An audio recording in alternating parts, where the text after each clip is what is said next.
ഇന്നത്തെ സാഹചര്യത്തെ നോക്കി നിന്റെ ഭാവിയെ നീ വിലയിരുത്തരുത്. ചുറ്റും നിന്ന് ആരൊക്കെയോ എന്തെങ്കിലും പറയുന്നത് കേട്ട് ഭാരപ്പെട്ടിരിക്കാനല്ല.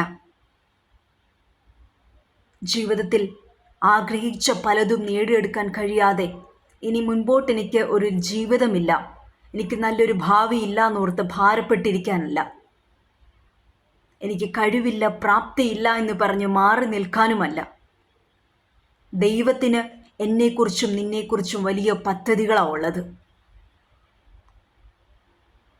നിന്നെക്കുറിച്ച് നീ തിരിച്ചറിയുന്നതിന് മുമ്പേ, വാഗ്ദത്തങ്ങൾ കേൾക്കുന്നതിന് മുമ്പേ, നിന്റെ മേലുള്ള നിയോഗത്തെ തിരിച്ചറിയുന്നതിന് മുമ്പേ, നിന്റെ മാതാപിതാക്കൾ നിന്നെ തിരിച്ചറിയുന്നതിന് മുമ്പേ, നിന്നെ കണ്ട, നിന്നെ പേർ ചൊല്ലി വിളിച്ച, നിന്റെ ഭാവി നിർണയിച്ചൊരു ദൈവമുണ്ട്, നിന്റെ ഉടയവൻ. നീ പുറത്തു വരുന്നതിന് മുമ്പേ, അമ്മയുടെ ഉദരത്തിൽ ഉരുവാകുന്നതിന് മുമ്പേ നിന്നെ തിരിച്ചറിഞ്ഞ്, നീ ഗർഭപാത്രത്തിൽ നിന്ന് പുറത്തു വരുന്നതിന് മുമ്പേ നിന്നെ വിശുദ്ധീകരിച്ച, നിന്റെ ഭാവി നിർണയിച്ചൊരു ദൈവം.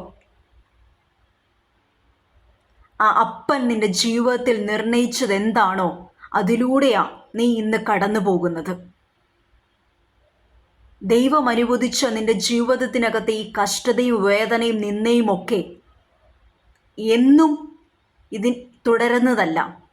അതിനകത്ത് ഒരു പ്രത്യാശയുണ്ട്, അതിനകത്ത് മറഞ്ഞിരിക്കുന്നൊരു ഭാവിയുണ്ട്, അതിനകത്ത് മറഞ്ഞിരിക്കുന്നൊരു ശ്രേഷ്ഠതയുണ്ട്, ഒരു മാന്യതയുണ്ട്, ഒരു പദവിയുണ്ട്, അതിനകത്ത് മറഞ്ഞിരിക്കുന്നൊരു ശുശ്രൂഷയുടെ പുതിയ തലങ്ങളുണ്ട്. നിനക്ക് കഴിവില്ല, നിനക്ക് പ്രാപ്തിയില്ല, നിനക്ക് സംസാരിക്കാൻ അറിയത്തില്ല എന്ന് പറഞ്ഞ് ഭാരത്തോടെ മാറിയിരിക്കാനല്ല. ദൈവമേൽപ്പിച്ച് നിയോഗത്തിന് വേണ്ടി പ്രാർത്ഥിക്കാൻ തുടങ്ങ്. ദൈവകരത്തിൽ ഒരു പൊട്ടനെ പോലെ, ഒരു പൊട്ടിയെ പോലെ സമർപ്പിച്ചു കൊടുക്ക്. കർത്താവിൻ്റെ പദ്ധതിക്ക് വേണ്ടി ഏൽപ്പിച്ചു കൊടുക്ക്. നിന്റെ കഴിവുകളും നിന്റെ പരിമിതികളും നിന്റെ വാക്സാമർത്ഥ്യത്തെയും കണ്ട് സംസാരിക്കാൻ അറിയത്തില്ല എന്ന് പറഞ്ഞു മാറിയിരിക്കാനല്ല.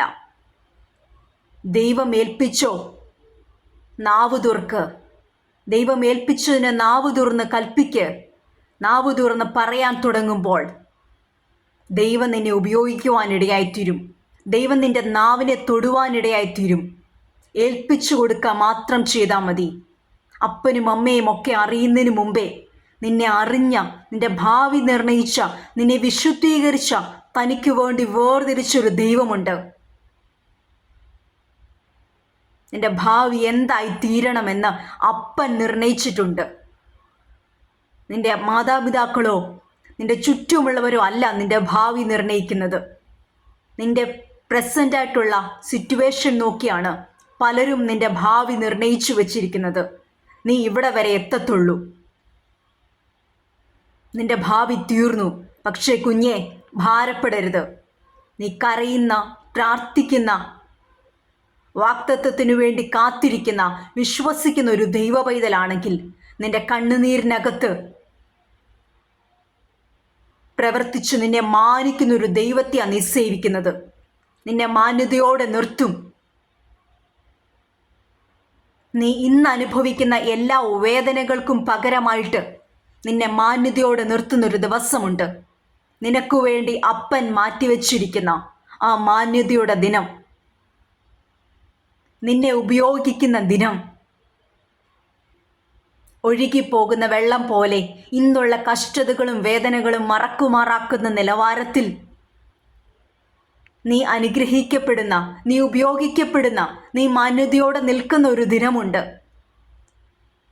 ദൈവത്തിന് നീ എന്തായിരുന്നു, ദൈവത്തിന് നീ ആരായിരുന്നു, ദൈവത്തിന് നീ എത്രമാത്രം വിലപ്പെട്ടവളാണ് എന്ന് ലോകം തിരിച്ചറിയുന്ന ഒരു ദിനമുണ്ട്.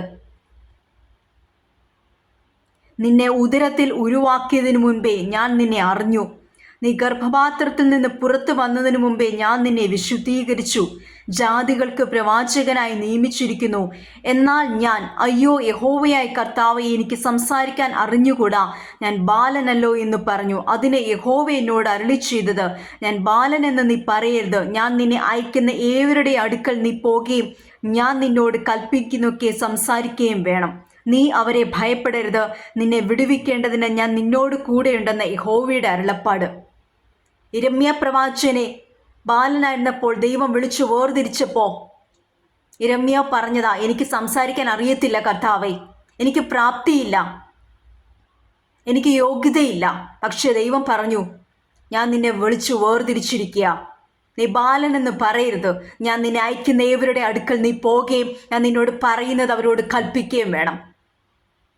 ദൈവം ഏൽപ്പിച്ച നിയോഗത്തെ ശുശ്രൂഷയും തിരിച്ചറിഞ്ഞ് നിന്റെ പരിമിതികളും നിന്റെ കഴിവില്ലായ്മയും നിന്റെ വിദ്യാഭ്യാസവും നിന്റെ പോരായ്മയും ചുറ്റുമുള്ളവർ നിനക്ക് തരുന്ന വാല്യൂവും കണ്ട് ഒന്നിനും കൊള്ളത്തില്ല എന്ന് പറഞ്ഞ് മാറി നിൽക്കാനല്ല, ഏൽപ്പിച്ച നിയോഗത്തെ തിരിച്ചറിഞ്ഞ് ആ ശുശ്രൂഷയിലേക്ക് നീ കടന്നു വരുമ്പോൾ, കാലെടുത്ത് വെക്കുമ്പോൾ, സമർപ്പിച്ചു കൊടുക്കുമ്പോൾ, ഏൽപ്പിച്ചു കൊടുക്കപ്പെടുമ്പോൾ ദൈവം നിന്നെ ഉപയോഗിക്കും.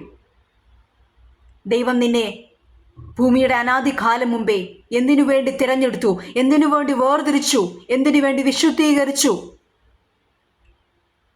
എന്നുള്ളതിൻ്റെ മഹത്വം നീ തിരിച്ചറിഞ്ഞ നാളുകൾ നിന്റെ മുൻപിലുണ്ട്. അതിനുവേണ്ടി കാത്തിരിക്കുക, അതിനുവേണ്ടി പ്രാർത്ഥിക്കുക.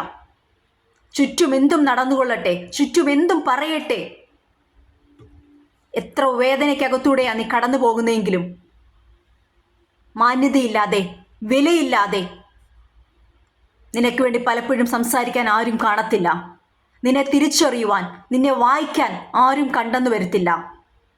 പക്ഷേ നിന്റെ അപ്പൻ നിന്നെ വായിക്കുന്നുണ്ട്, നിന്റെ അപ്പൻ നിന്നെ തിരിച്ചറിയുന്നുണ്ട്. നിന്റെ ഹൃദയത്തിൻ്റെ നെടുവീർപ്പിനെ പോലും തിരിച്ചറിഞ്ഞ് നിന്റെ ഒപ്പം ഇരിക്കുന്ന നിന്റെ യേശുപ്പച്ചൻ നിന്റെ കൂടെ ഉള്ളപ്പോൾ, എന്നെ കേൾക്കുന്ന കുഞ്ഞുങ്ങളെ, നിങ്ങൾ ഭാരപ്പെടണ്ട. നിങ്ങളുടെ വേദന എന്തുമായിക്കോട്ടെ യേശുപ്പച്ചൻ്റെ കരത്തിൽ സമർപ്പിച്ചു കൊടുത്ത്, കർത്താവേ, നീ അമ്മയുടെ ഉദരത്തിൽ എന്നെ ഉരുവാക്കുന്നതിന് മുമ്പേ എന്നെ തിരഞ്ഞെടുത്ത ദൈവമാ, ഗർഭപാത്രത്തിൽ നിന്ന് ഞാൻ പുറത്തു വന്നതിന് മുമ്പേ എന്നെ വിശുദ്ധീകരിച്ച ദൈവമാ കർത്താവേ, ഇത്രമാത്രം ശ്രേഷ്ഠ പദവി നീ എനിക്ക് തന്നിരിക്കുന്നത് കൊണ്ട് എൻ്റെ കഷ്ടത, എൻ്റെ വേദന ഒന്നുമല്ല അപ്പാ, ഞാൻ നിൻ്റെ കരത്തിൽ എന്നെ സമർപ്പിക്കാം എന്ന് പറഞ്ഞ് ഏൽപ്പിച്ചു കൊടുത്ത്, നീ എന്നെക്കുറിച്ച് എന്താണോ യേശുപ്പച്ച ആഗ്രഹിക്കുന്നത് അതിലേക്ക് എന്നെ നടത്തണേ, എന്നെ ഉപയോഗിക്കണേ, എന്നെ മാനിക്കണേ. എൻ്റെ നിന്ദകളെ മറക്കുമാറാക്കുന്ന നിലവാരത്തിൽ എന്നെ മാനിക്കുന്ന ഒരു ദിവസമുണ്ട്. അതിനുവേണ്ടി ഞാൻ കാത്തിരിക്കാം.